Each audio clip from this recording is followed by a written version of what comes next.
ambos cresceram juntos. E quando surgiram, ambos tinham sede, porque uma chuva era necessária. E cada um parecia como se estivesse orando, com sua pequena cabeça inclinada. Senhor, envia a chuva, envia a chuva. E as grandes nuvens surgiram, e a chuva caiu sobre ambos. Quando a chuva caiu, o pequeno trigo se levantou e começou a dizer, louvado seja o Senhor, louvado seja o Senhor.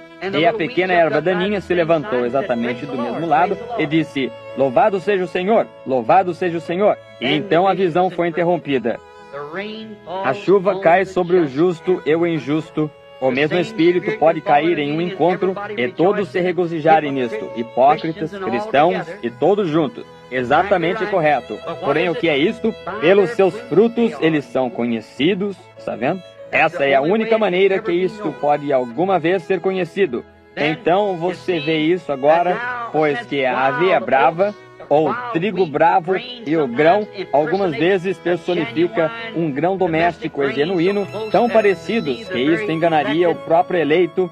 Eu penso que nós estamos vivendo em uma era oportuna, quando estas coisas deveriam ser pregadas e faladas.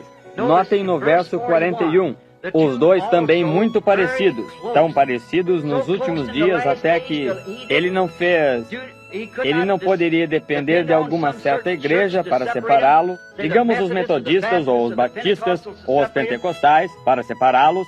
Ele disse que ele envia os seus anjos para separá-los.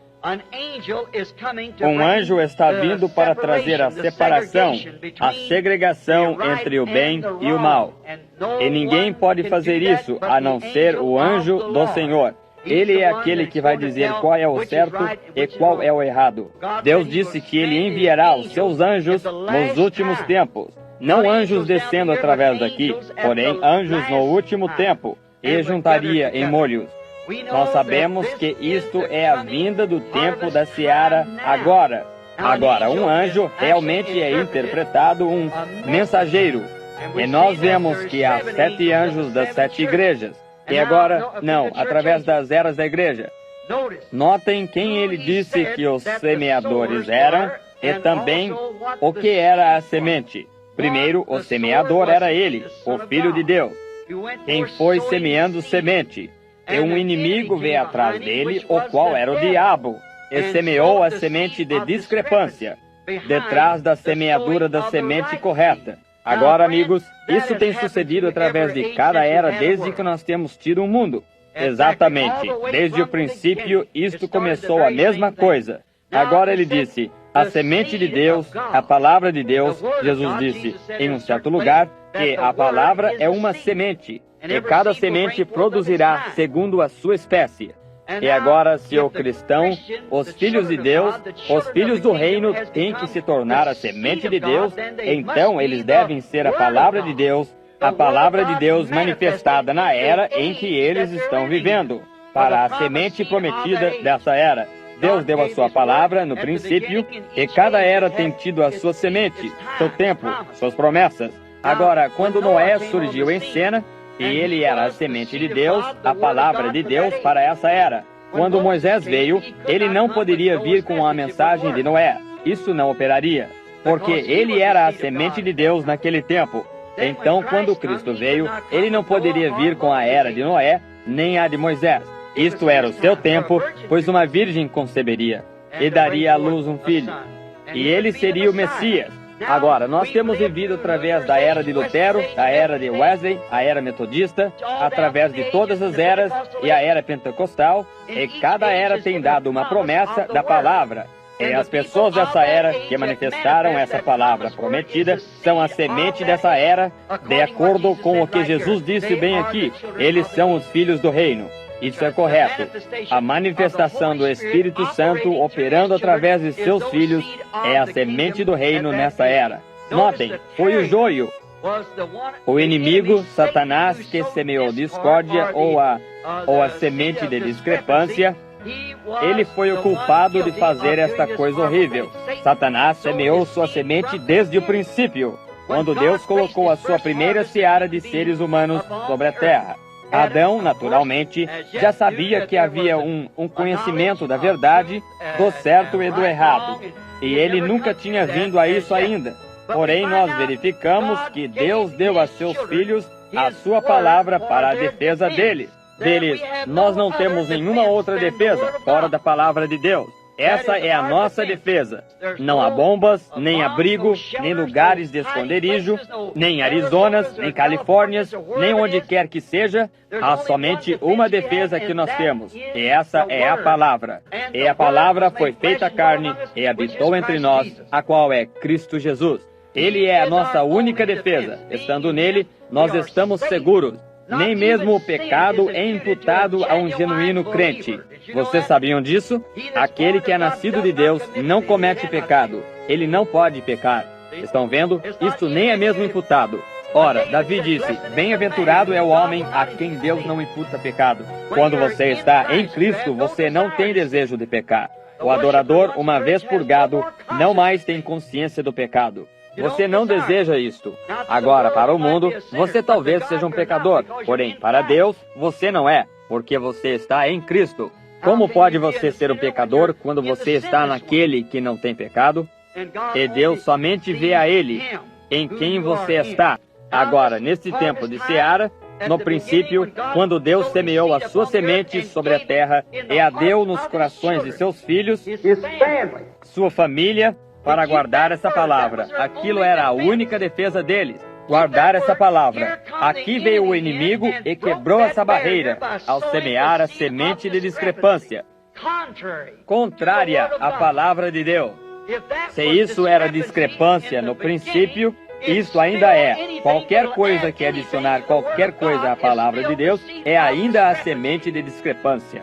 Eu não me importo de onde isto venha. Se isto é de organização, se isto é de fonte militar, se isto é de poderes políticos, qualquer coisa que é contrária à palavra de Deus é a semente de discrepância. Quando um homem se levanta e diz que ele é um pregador do Evangelho, e diz que os dias de milagres são passados, isso é a semente de discrepância. Quando um homem se levanta e diz que ele é um ministro, um pastor de uma igreja, de algum lugar, e ele não crê que Jesus Cristo é o mesmo em cada detalhe, exceto no corpo físico, o mesmo ontem, hoje e para sempre, isso é a semente de discrepância. Quando ele diz que milagres e a era apostólica passaram, isso é a semente de discrepância. Quando eles dizem, não há tal coisa como cura divina, isso é semente de discrepância. E o mundo está cheio disto. Isto comprime e sufoca o trigo. Nós notamos que o primeiro semeador da semente de discrepância estava marcado o diabo. E nós sabemos que era, em Gênesis 1. Ali nós encontramos, e bem aqui no livro de Mateus, o 13º capítulo, Jesus ainda marca qualquer discrepância para com a sua palavra como sendo o diabo. E neste 1956, qualquer coisa que semeia discrepância, contrária à palavra escrita de Deus, ou coloca alguma interpretação particular a isto, é a semente de discrepância. Deus não honrará isto. Ele não pode. Isto não se misturará. Isto certamente não se misturará. Isto é como a semente de mostarda. Não se misturará com qualquer coisa mais. Você não pode tornar isto híbrido. Isto tem que ser a coisa genuína, semente de discrepância. Agora nós encontramos, quando Deus semeou a sua semente no jardim do Éden, nós verificamos que isto deu à luz um Abel. Porém, quando Satanás semeou a sua semente de discrepância, isto deu à luz um Caim. Um deu à luz um justo, um deu à luz um injusto. Porque essa Eva ouviu a palavra de discrepância, contrária à palavra de Deus, e isto começou a rolar a bola do pecado exatamente ali, e tem rolado desde então. E nós nunca tiraremos tudo isto fora até que os anjos venham e segreguem a coisa. E Deus tome os seus filhos para o reino, e o joio será queimado. Notem essas duas vinhas. Se nós somente tivéssemos mais tempo sobre este tema, porém, apenas para atingir os pontos sobressalentes, para que nós possamos entrar logo a orar pelos enfermos nos próximos minutos. Notem, suas sementes cresceram juntas exatamente como Deus disse aqui também no 13º capítulo de nosso texto hoje à noite de Mateus. Deixai crescer ambos juntos. Agora, Caim foi até a terra de Nod encontrou para si uma esposa e casou, e Abel foi morto, e Deus levantou Sete para tomar o seu lugar, e as gerações começaram a seguir adiante entre o bem e o mal.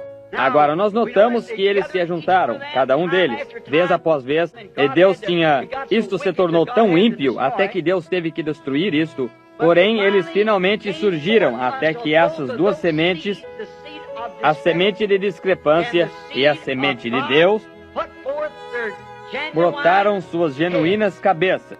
E isso culminou em Judas Iscariotes e em Jesus Cristo, pois ele era a semente de Deus.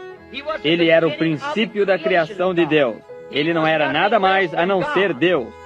E Judas Iscariotes nasceu o filho da perdição, veio do inferno, retornou para o inferno. Jesus Cristo era o Filho de Deus, a palavra de Deus feita manifesta.